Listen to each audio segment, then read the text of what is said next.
चलिए अब बढ़ेंगे आगे। बीजेपी नेता और पूर्व मुख्यमंत्री रघुवर दास ने कहा है कि हेमंत सरकार द्वारा बनाई गई स्थानीय नीति नियोजन के लिहाज से बिल्कुल असंवैधानिक है। हिंदी भाषा को हटाना एक साजिश है जिसका खामियाजा यहां के आदिवासी बच्चों को उठाना पड़ सकता है।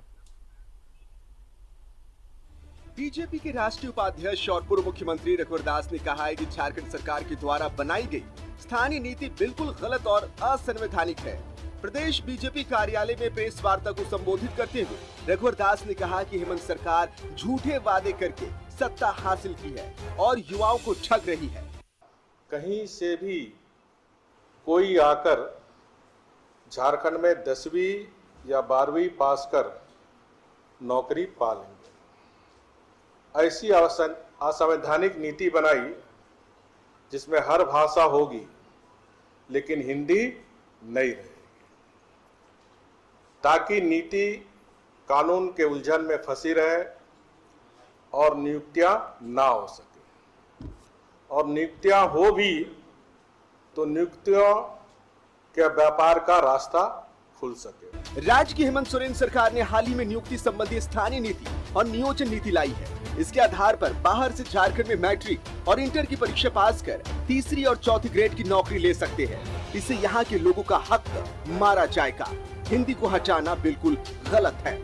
जिस प्रकार झारखंड में ट्रांसफर पोस्टिंग एक उद्योग बन गया है, अब सरकार नियुक्तियों को भी उद्योग बनाना चाह रही। हमारी 2000 झारखंड की जो 16 की नीति थी उसमें झारखंड में जन्म लिया हुआ, झारखंड में मैट्रिक या पूरी शिक्षा झारखंड में ही हो, और इसे माननीय झारखंड उच्च न्यायालय ने भी सही माना था। पूर्व की स्थानीय नीति में जो प्रावधान किए गए थे उससे झारखंड के निवासियों को काफी लाभ मिला था। 90% से ज्यादा हमारी सरकार में 1 लाख से ज्यादा सरकारी नियुक्तियां हुई थी। रघुवर दास ने मुख्यमंत्री हेमंत सोरेन को कहा है कि अगर वे इस नीति में सुधार नहीं करते हैं तो बीजेपी कानून का दरवाजा खटखटाएगी। 3rd ग्रेड और 4th ग्रेड के बच्चियों को झारखंड में प्राथमिकता के आधार पर नौकरी दी जाएगी।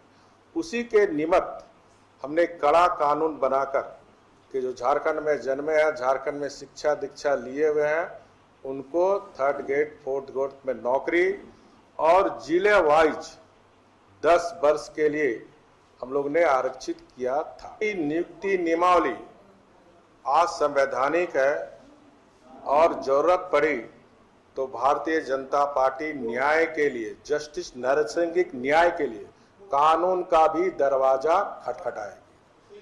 लेकिन हम सरकार को सचेत करना चाहते हैं, आज भी पूरी सरकार को न्यायपालिका ही चला रही। पूर्व मुख्यमंत्री रघुवर दास ने कहा कि आज तक इस सरकार ने जो चुनावी वादे किए थे उनमें से कोई एक भी पूरा नहीं किया गया।